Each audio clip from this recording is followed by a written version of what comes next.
Di pemilu 2024, warga negara Indonesia akan kembali memilih presiden, anggota DPR, DPD, hingga DPRD tingkat kabupaten kota. Data dari KPU, daftar pemilih tetap 2024 berjumlah sekitar 204.800.000 orang. Dari jumlah ini, sekitar 1,75 juta WNI berada di luar negeri. Untuk kebutuhan pemilu presiden dan legislatif, KPU menyiapkan lebih dari 1,2 miliar surat suara, kotak suara lebih dari 4 juta buah, dan bilik suara lebih dari 3,2 juta buah. Pemungutan suara dalam negeri berlangsung pada 14 Februari 2024. Beda halnya dengan dalam negeri, bagi WNI di luar negeri ada 3 metode pemungutan suara, yakni datang ke TPS yang berlangsung antara tanggal 4 sampai 11 Februari. Kemudian ada metode pos, di mana surat suara mulai dikirim ke pemilih pada 2 Januari 2024 dan dikirimkan balik paling lambat 15 Februari. Dan terakhir, metode melalui kotak suara keliling. Lalu seperti apa pengawasan KPU terkait pengiriman logistik pemilu untuk mencegah kerawanan serta kecurangan? Kami akan bahas usai tayangan berikut ini. Lewat unggahan di media sosial, salah seorang warga negara Indonesia di Taiwan memamerkan telah menerima surat suara pemilu 2024. Padahal, sesuai peraturan KPU, distribusi surat suara ke pemilih lewat metode pengiriman pos baru dilakukan pada 2 hingga 11 Januari 2024 dan dikirimkan balik paling lambat 15 Februari 2024. KPU pun buka suara soal polemik ini. Menurut KPU, kesalahan ada di tangan Panitia Pemilu Luar Negeri atau PPLN Taipei, dan surat suara yang dikirim di luar jadwal dinyatakan sebagai surat suara rusak.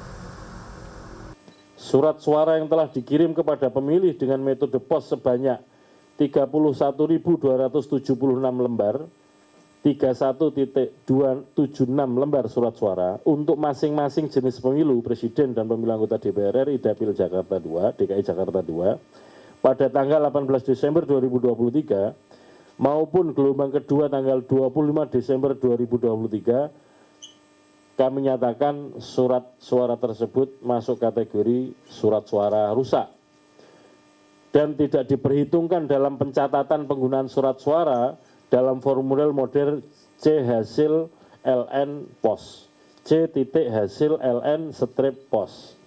Mengapa kita kategorikan sebagai surat suara rusak? Karena dikirim sebelum waktunya. Sementara Badan Pengawas Pemilu atau Bawaslu RI menilai ada dugaan pelanggaran administrasi pemilu oleh Panitia Pemilihan Luar Negeri atau PPLN Taipei. Penanganan kasus ini tengah ditangani oleh Panitia Pengawas Pemilu Luar Negeri.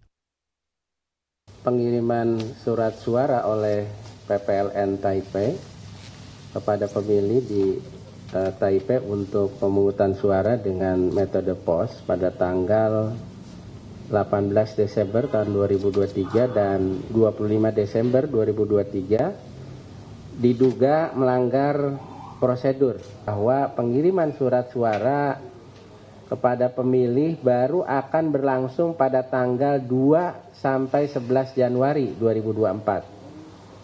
Jadi dengan demikian terdapat dugaan pelanggaran administrasi pemilu yang dilakukan oleh KPPSLN, POS, dan atau PPLN Taipei.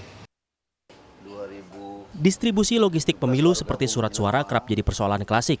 Potensi kerawanan kerap muncul terkait ketepatan waktu tiba, tepat jumlah, dan sesuai dengan prosedur.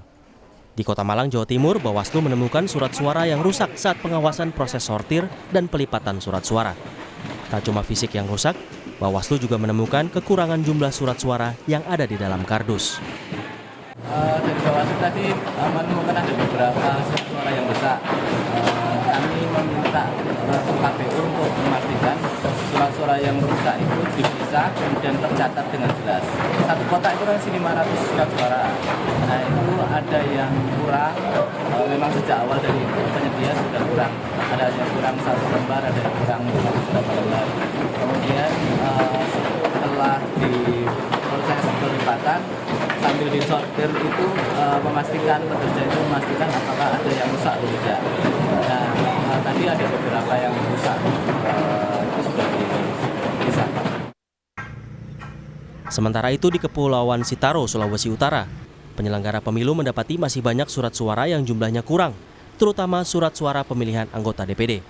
KPU Kepulauan Sitaro mengatakan, surat suara pemilihan anggota DPD hingga kini belum diterima karena berbeda penyedia dan berada di Jakarta. Guna mengantisipasi kerawanan, KPU mesti membuat perencanaan tepat serta pengawasan dalam mengirim logistik pemilu 2024. Belum lagi, jika kesalahan atau kekurangan logistik terjadi di wilayah dengan geografi sulit serta sulit akses. Pengiriman ulang butuh waktu yang tak sebentar. Tim Liputan, Kompas TV.